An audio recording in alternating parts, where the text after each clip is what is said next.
უთანასწორო ბრძოლაში საქართველოსთან 1000 კილომეტრის მოცილებით რუსეთის სტეპებში ერთ ქართველს 3 ყაზახეთის მკვიდრი შემოეთეთქვა. უთანასწორო ეს ბრძოლა იყო, რაც არ უნდა გაგიკვირდეთ ყაზახებისთვის. რამე თუ ყაზახები, უფრო სწორად სლავები, რომლებიც ყაზახეთის ქალაქ რუდნიდან იყვნენ, კარგად მახსოვს ეს ქალაქი, რამე თუ ამ ამბავს სერიოზული რეზონანსი ჰქონდა, რაც მოხდა, რომელზეც სულ ცოტა ხანში გიამბობთ, იყვნენ აი ამ რუდნიდან.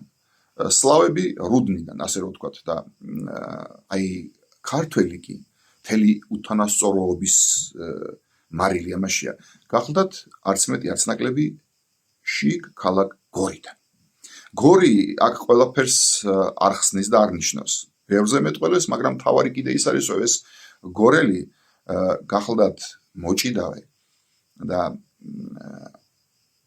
თანადაც იმხელა გახლდათ, რომ ჩემი აზრით ძალიან ნიჭიერი უნდა იყო, რომ ამ ხელაკაც მიხვიდე და შეურაცხყოფა მიაყენო. რა ამბავს ყვები და რისთვის და რისი წინაპირობა ეს ამბავი სულ რამდენიმე წამში მოგახსენეთ, მანამდე შეგახსენებთ, რომ მე კახასულუაშვილი გახლავართ, მწერალი, რომელიც გიყვებით ძირითადად ქართულ ამბებს, ქართველებზე და ამბებს, რომლებიც ჩემი აზრით მოსაყოლად ღირს. დიახ, ეს ამბავი მოხდა რუსეთში, ჯარში, ქალაქ ახტუბინსკში, არაერთი ისტორია მომიყოლია მე იქაური ჯარიდან და ძალიან ბევრი წერილი მომდის, რომ რაც შეიძლება მეტი, იმიტომ რომ აინტერესებთ ახალგაზრდებს განსაკუთრებით რა პირობები იყო, როგორ ცხოვრობდით, რა იყო მაშინდელი ჯარი. ფაქტობრივად გადასახლება იყო ქართველებისა, თუმცა ძალიან ბევრი დღეს უკვე სასიხარულო, სასაცილო, საამაყო ისტორიაც ბევრი ჩამოგვიტანია იქიდან ქართველებს და თქვენ ალბათ ბევრი გაგუქებულით მოგისმენიათ, მაგრამ ეს ისტორია ნამდვილია თან ჩემზე არ არის და ეს რომ რეალურად მომხდარი ამბავია, ჩემი მეგობრების დამერწმუნებია, რომლებიც უხვად არიან წარმოდგენილი აი აქ სოციქსელებში და ჩემთან ერთად სახლობდნენ სწორედ იმ პერიოდში 87-99 წლებში ჯარში.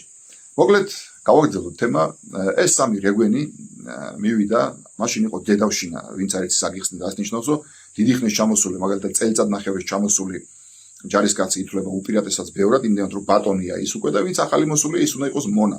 ეს არის დაუწერილი კანონი, ოღონდ არა ქართველებისთვის და ეს კაცი იჯდა თავისთვის და ჯერ ხო გინდა გეყოს ნიჭიერება, თავში აღნიშნე რომ აი ამ ხელაკაც რაც სიგძე გაქვს სიგანეს მოგცემ, ხო გაგიგეთ სიტყვა.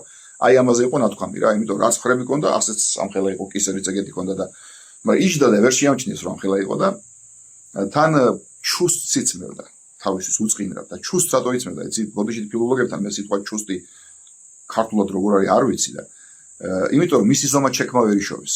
მისი ზომა ტანსაცმელი ვერ იშოვეს და ერთი თვე დაახლოებით დადიოდა სპორტულებით და სპორტული ფეხსაცმელებით ეზოში გამოვიდო და შევიდო და შიგნით ოთახში ასე მოძრაობდა. მოვიდნენ და რაღაცა უთხრეს როგორც ეკუთვნის ახალ ჩამოსულს რომ უნდა შეურაცხყოფა მიაყენო. ეხლა როგორც ქართველი და ზრდილი კაცი ეს ხო დამჯდარი ხო არ მოისმენდა ამ შეურაცხყოფას და ადგა 2 მეტრი და 90. ეს ადგა და ისინი დაწვნენ. ამის დახმარებით ცხადია. ეს ამბავი მალევე ჩაიფარცხა, როგორც წესი ჩაერია ყველა, იქ საბედნიეროდ ქართველთ მოზულეთა გარდა ქართველთ მოყვარულებიც ბევრი იყვნენ და ჩვენც რაც შეგვეძლო იქ ყველა ჩვენებურად მათ უყვარდათ საჩუქრები, აი ამ ადამიანებს, ვინც უთანასწორო ბრძოლაში გაილახებოდნენ ხოლმე და მიიღეს ეს საჩუქრები ამ ქართველს იქიდან მშობლიური გორიდან გამოუგზავნეს ამათი საჩუქრები, რომელიც ძირითადად ისეთ შრაშუნა ქაღალდში იყო წარმოდგენილი და მოკლედ ეს ამბავი დასრულდა კარგად, ეს ყმაწვილი სულ რაღაც 2 კვირა იყო იქ, მე არ მახსოვს, მოგითხოთ უყურებთ ჩემ ვიდეოებს და მივესალმები გულით და სულით კიდევ ერთხელ, ვერ დავიმახსოვრე სახელი და გვარი ცოტა ხანი იყო. გავაგრძელებ მთავარს. აი ამ ამბავს მოყვა ესეთი გაგრძელება. ყაზახეთის მოქალაქე, ანუ მაშინ მოქალაქეობა საბჭოთა იყო, მაგრამ იქ დაბადებული გაზრდილი ოფიცერი, რომელიც იყო წარმოშობით გერმანელი, გარუსებული შემდეგ და იყო ყაზახეთის მკვიდრი, ერთ-ერთი დიდი ქალაქიდან, არ მახსოვს, გამოეკომაგა ამ ამბავს ოღონდ თავისებურად. რა კი ეს ამბავი ჩაიფარცხა, მასაც უნდოდა ალბათ საჩუქრის მიღება და მოვიდა და იცოდა რომ ერთ-ერთი ყველაზე გამოკვეთილი ყურის არ დამხუჭავენ ქართველებზე და საქართველოს ავის თქმისა მე ვიყავი და პირდაპირ მოვიდა ჯიქურ და დამიწყო საუბარი იმაზე რომ ჩვენ ქართველები აი ამის გარდა ხო არაფერი ვიცით ჩვენ ჭუბის და ყალმაყალის გარდა რამე თუ ჩვენ ვართ თვითონ ეს სიტყვა თქვა ესე ბაზარნიკები სადაც კი წავსულ ვარ ბაზარში ყველგან ქართველები დგანან ყიდიან ვაშს ჭაჭას მანდარინს და ყვავილებს და თქვენ ყვავას სხვა რა შეგიძლიათ და რა თქმა უნდა, მიიღო საკადრისი პასუხი, ჯერ სიტყვიერი და აუხსენე იმას, რომ ვკითხე პირველ რიგში, შენ თუ ყოფილხარ დიდ თეატრში? არა, მითხრა. რუსთაველის თეატრის ან მარჯანიშვილის სპექტაკლები თუ გინახავს გასტროლებზე ბევრჯერ იყვნენ მეთქი. სხვა შორის ეს უთხარი, იმიტომ რომ 4 წელიწადი მოსკოვში სწავლობდა. არა, მითხრა.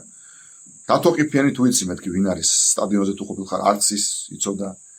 ბევრი რაღაცა ჩამოუთვალე, მოკლედ და არაფერში გარკვეული არ იყო ცხადია და მაშინ გავეცი პასუხი, რომ შენ მეთქი ბაზრის გარდა არცად დადიხარ და ცხადია, იქ მყოფი ქართველები გეწოდინება, იმიტომ რომ დანარჩენი შენ არაფერი იცი, არც გაინტერესებს და ამიტომ მეთქი და ეწყინა და მე მითხრა რომ რა უნდა გელაპარაკო? კაიო, ხელოვნებაში ასე თუ ისე და სპორტში რაღაცას წარმოადგენთ, მაგრამ თქვენ ხო მეცნიერებაში საერთოდ არაფერს არ ნიშნავთო. აი კოსმოსიო, მომავალი არის კოსმოსი ადამიანებისო, ჩვენი კაცობრიობისო და ჩვენ უკვე ყაზახებსო, ჩვენო, ყაზახებსო. უკვე მზად ყავსო პილოტი, რომელსაც ახლა ამზადებენ და სულ რამდენიმე 2-3 წელიწადში მართლაც 91 წელს გაუშვეს ყაზახი კოსმონავტი კოსმოსში. რუსებმა საბჭოთა კავშირის დაშლამდე მოესწრო ეს და 3 წლის შემდეგ დაახლოებით. უკვე მზად ყავსო ამზადებენ, რომელიც წავალო. თქვენო ქართველებსო, საერთოდ რამე გაკავშიროთ კოსმოსთან და მე მას აუხსენი ის და უთხარი იმ კაცზე, რომელიც გაცილებით მეტია ერთ კოსმონავტზე, რომელიც ხურჯინივით გაყვება კოსმოსში და ჩამოუგა, რომელიც იქ ყოფნა არ ყოფნასაც დიდი მნიშვნელობა არ აქვს, რომელიც შეცვლადია. მე უთხარი შეუცვლად კაცზე და ეს მინდა ჩემმა ახალმა თაობამ იცოდეს, ვინ იყო შეუცვლადი კაცი, ვისაც ძალიან დიდი წვლილი აქვს კოსმონავტიკაში. ეს გახლავთ ძალიან კარგად დაემთხვა ვიდეოს ჩაწერის წინ მივხვდი ესეც გორელი იყო და ეს გორელი კაცი გახლავთ ალექსანდრე ნადირაძე. დიახ, ჩემო ძვირფასო მეგობრებო, კაცი რომელმაც ძალიან დიდი წვლილი შეიტანა იმ აპარატების შექმნაში, რომლებიც დაფრინავდნენ კოსმოსში, ჯერ საბჭოთა კავშირის დროს და მერე რუსების დროს. ეს აპარატები ვინც ცოტათი მაინც ერკვევა ამ საქმეში, კარგად იციან, სულ ყველა ყურში მაინც მოქმედრიათ, ეს იყო ვოსხოდი, სოიუზი, ეს იყო ასევე ერთ ერქვა პირდაპირ კოსმოსის სახელი ხომალდს, ეს იყო სოიუზ აპოლონი კიდე ძალიან ცნობილი და ბოლოს უკვე პროგრესი. აი ალექსანდრე ნადირაძე ხელმძღვანელობდა სწორედ იმ ჯგუფს, მეცნიერთა იმ ჯგუფს, რომელიც ქმნიდა აი ამ აპარატებს. და ასე განსაჯეთ, რომ არა ეს კაცი მომიტევენ ყაზახებმა მე არც ერთს არ ვერჩი, კარგად იცის ყველა ერის წინაშე ქედი მომიხრია, ღირსეული შვილების წინაშე განსაკუთრებით, რომ ვერც ყაზახი, ვერც რუსი, ვერც უკრაინელი და ვერც ჩუკოტკის მკვიდრი კოსმოსში ვერ გაფრინდებოდა. ასე რომ მე მას პასუხი გავეცი. ამ პასუხს მოყვა კიდე, რა თქმა უნდა, მისი პასუხი, კიდევ პასუხი, როგორც ხდება ხოლმე მე გადადის ეს ფიზიკაში და სწორედ ამიტომ იყო მამაჩემი ჩამოსული 5-ჯერ რუსეთში ჩემს სანახავად, რამე თუ დაზარალებულებს ძალიან უყვართ საჩუქრები, რომლებიც ძირითადად შრაშუნა ქაღალდის სახით არის წარმოდგენილი. მშვიდობა თქვენს ოჯახებს, გაუმარჯოს ჩვენ სამშობლოს.